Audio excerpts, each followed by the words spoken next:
विद्युत रोशनी से जगमग जगमग शहर पूरी तरह कहीं न कहीं सजा हुआ दिख रहा है। सब तरफ त्योहार का जोश दिख रहा है, मगर राजनीति में इस बार जोश की थोड़ी कमी दिख रही है। लोग कह रहे हैं जोश कांग्रेस में तो ठीक है, मगर बीजेपी में और खास तौर पर शहर बीजेपी में कम नजर आ रहा है। हालांकि त्योहार के मौके पर भी चुनाव होते थे तो ऐसा तो नहीं होता था। शिव किशोर सनाटी का चुनाव था तो धनतेरस का मौका था, मगर कार्यकर्ताओं का उत्साह इतना ज्यादा था कि उनका त्योहार के प्रति कोई रुझान नहीं था, कोई दिलचस्पी नहीं थी। मगर इस बार क्या हो रहा है? इस बार प्रचार चल रहा है, मोदी आकर चले गए और उनके बाद उत्साहित कार्यकर्ता घर घर जाकर प्रचार कर रहे हैं। मगर वही बात कि जो प्रत्याशी है उसके नाम को लेकर अभी भी लोगों में वो माहौल नहीं बन रहा है। हालांकि मैं ये नहीं कह रहा कि उदयपुर में बीजेपी कोई कमजोर है या इस बार बीजेपी के साथ कुछ होने वाला है, मगर बीजेपी यहाँ पर हतोत्साहित तो नजर आ रही है। खासतौर पर कार्यकर्ताओं में, जहाँ जब भी प्रत्याशी प्रचार के लिए जाते हैं तो हतोत्साहित कार्यकर्ता कहने लगते हैं कि यहाँ पर हम में उत्साह है, मगर प्रत्याशी का माहौल देखकर, मुड़ देखकर लगता नहीं कि यहाँ पर कोई त्योहार का माहौल अब चुनाव में बदल जाए। सिर्फ त्योहार का माहौल त्योहार तक ही दिख रहा है। खैर, बातें बहुत कुछ हो रही है। नमस्कार, आप देख रहे हैं सियासत और मेरा नाम है सतीश शर्मा। आज गौरव वल्लभ से कई पत्रकारों ने बात करी। प्रेस कॉन्फ्रेंस में वो आए थे, उनसे पूछा गया कि आप शहर के मुद्दों पर अच्छी समझ रख रहे हैं, मगर चुनाव के बाद आपका क्या होगा? आप चुनाव हारे तो चले तो नहीं जाएंगे? तो उन्होंने कहा कि मरते दिन तक यहीं रहूंगा, जाने की मेरी कोई इच्छा नहीं है, और पार्टी ने कुछ भेजा है तो सोच समझ कर, पढ़ा लिखा व्यक्ति हूँ तो सोच कर ही आया हूँ।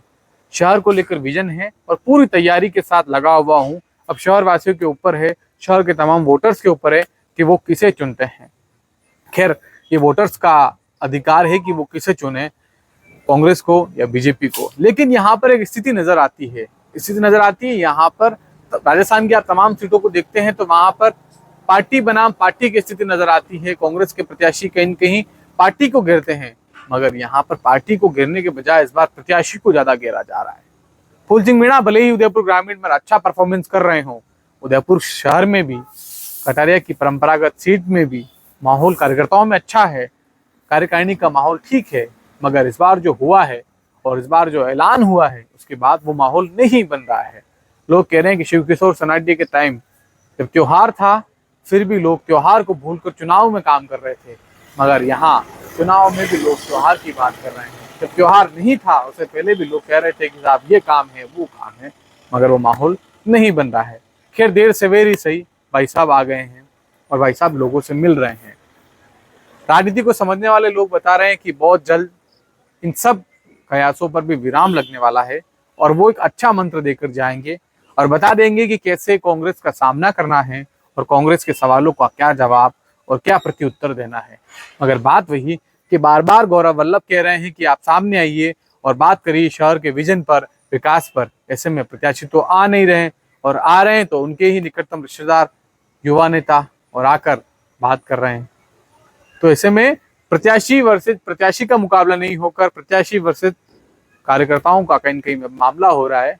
तो लोगों को लग रहा है कि यहाँ पर थोड़ी बीजेपी कमजोर हो रही है। हालांकि ऐसी स्थिति है नहीं, यहाँ कार्यकर्ता काफी मजबूत हैं और इस बात से कतई स्वीकार करने में मुझे लगता है अतिशयोक्ति नहीं होनी चाहिए।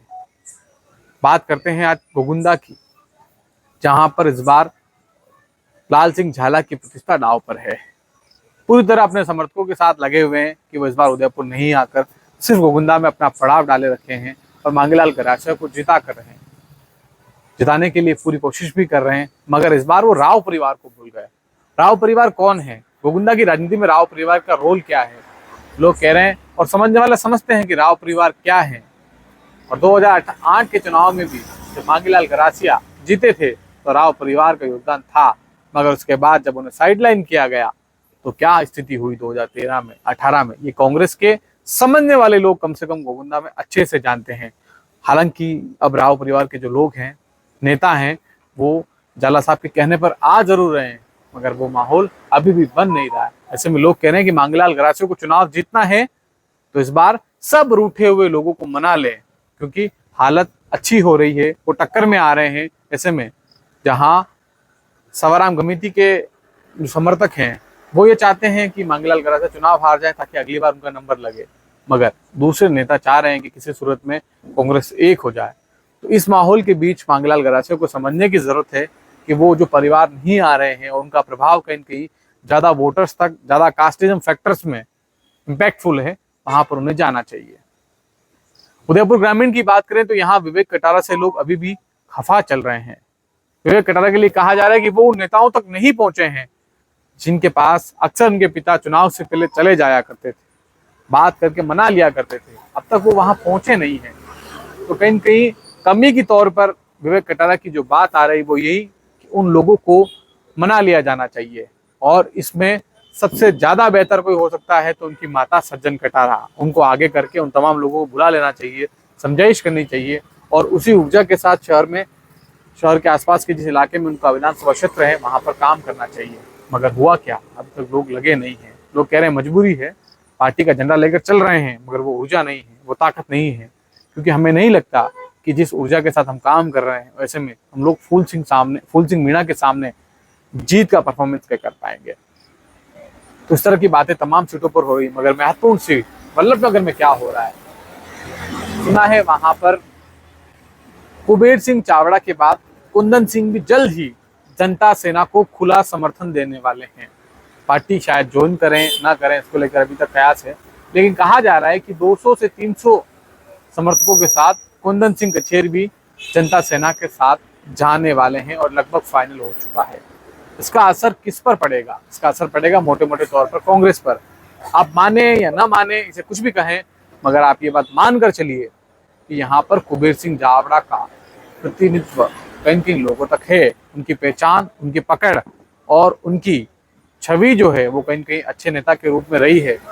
भले ही 5,000, 7,000, 8,000 वोट भी आप कैलकुलेट करते हैं तो इस बार 15,000 वोटों के गणित को रणधीर सिंह बिंडर ने चुनाव से पहले ही अपनी तरफ खींचने की पूरी कोशिश की है। लोग कह रहे हैं कि पत्नी चुनाव लड़ रही है तो महाराज साहब भी मेंटली फ्री हैं और उन्हें पता है कब कहाँ किसे और कितना मनाना है, और वे मनाकर घर लौट रहे हैं। बिना मनाए आ नहीं रहे और लोग माने बिना उठ नहीं पा रहे हैं। यानी जो तमाम लोग बीजेपी से नाराज हैं, कांग्रेस से नाराज हैं, वो जनता सेना की ओर आ रहे हैं। अब इसी बीच माहौल ये बनने लगा है कि किसी भी तरह से जो माहौल बीजेपी का बनना था वो जनता सेना का बन रहा है, और कमजोर तो यहाँ पर लगातार कांग्रेस भी हो रही है। मगर कहने वाले ये भी कह रहे हैं कि कांग्रेस भले ही कमजोर हो रही है मगर विकास के नाम पर कुछ सालों में, बीते 2 सालों में, 2.5 सालों में जो मजबूत हुई है उसका फायदा भी यहाँ भाविसा को मिलने वाला है, यानी कांग्रेस प्रत्याशी प्रीति शेखावत को मिलने वाला है। मगर सहानुभूति किसके साथ जा रही है, ओबीसी वोट बैंक कहाँ जाएगा, क्योंकि निर्णायक तो वही है, क्योंकि राजपूत यहाँ पर राजपूत का वोटर्स, राजपूत समुदाय का वोटर्स 2 धड़ों में बंटने की पूरी संभावना है। ऐसे में वो जाएगा जनता सेना के साथ या कांग्रेस के साथ, ऐसे में ओबीसी किसके साथ जाता है। हर बार की तरह यह माहौल बन रहा है कि इस बार मिलकर किसी गैर राजपूत को जिताया जाए, मगर वो प्रैक्टिकल लेवल पर थोड़ा संभव होता दिख नहीं रहा, और ऐसे में इसका फायदा यकीनन आने वाले दिनों में और भी जनता सेना को मिलने वाला है। कुबेर सिंह की एंट्री के पीछे भी मांगीलाल जोशी की बड़ी भूमिका बताई जाती है। उनके रिश्तेदार हैं जो कुबेर सिंह के बड़े मित्र हैं, उनकी बात हुई थी और उसके बाद जब वो असक्रिय दिख रहे थे, उनका हाल लगातार रणधीर सिंह नोटिस कर रहे थे, तो उन्होंने बताया कि मेरी स्थिति भी बीजेपी में कुछ ऐसी ही हुई थी, तो आप आइए मिलकर कुछ करते हैं। लोग कहने वाले ये भी कह रहे हैं कि जनता सेना के अगले उत्तराधिकारी के रूप में भी कुबेर सिंह को देखा जाने लगा है।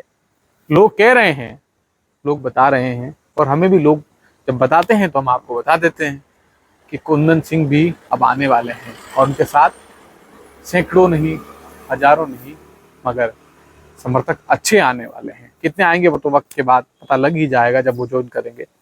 लेकिन कहीं न कहीं यहाँ पर कांग्रेस को थोड़ा झटका लग रहा है। बीजेपी की स्थिति क्या है, करो या मरो, क्योंकि बड़ी मुश्किल से आखिर तीसरी बार टिकट लाने में दलाल कामयाब हुए हैं। हालांकि एक बार आरएलपी से लाए, 2 बार बीजेपी से लाए हैं।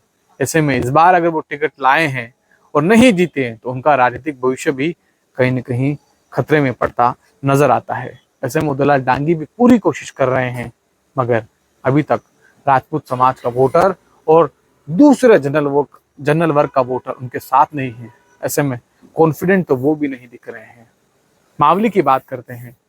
शुरुआती तौर पर लग रहा था कि बीजेपी ने नया कैंडिडेट घोषित किया तो कहीं न कहीं सामान्य सहज छवि देखकर बीजेपी के साथ माहौल बनेगा, मगर बीजेपी का भी वो माहौल वहां बना नहीं है।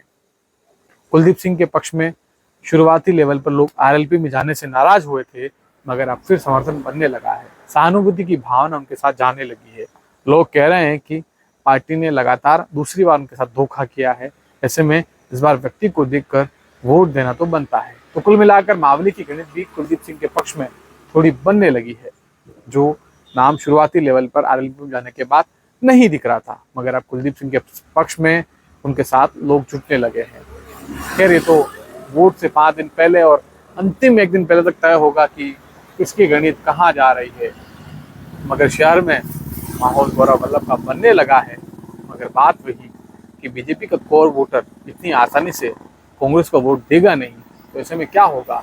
वोटर साइलेंट है, तो क्या प्रोफेसर साहब को जाना पड़ेगा या फिर इसी तरह की मीडिया डिबेट में आने के लिए उन्हें एक बार फिर यहाँ से प्रत्याशी का तमगा जो है हटकर विधायक का तमगा मिलने वाला है। बातें कई तरह की हो रही है। स्थानीय मुद्दों पर वो अच्छी समझ रख रहे हैं, बात कर रहे हैं, मगर लोग ये भी कह रहे हैं कि उन्हें अब कहीं न कहीं सनातन वाले मुद्दे को जिंदा रखने की ज्यादा जरूरत है। उन्हें हिंदू समाज से जुड़ी हुई चीजों को ज्यादा जरूरत है जिंदा रखने की बहस में। तो फिलहाल आज की सियासत में इतना ही। आप देखते रहिए रोजाना इसी तरह की अपडेट।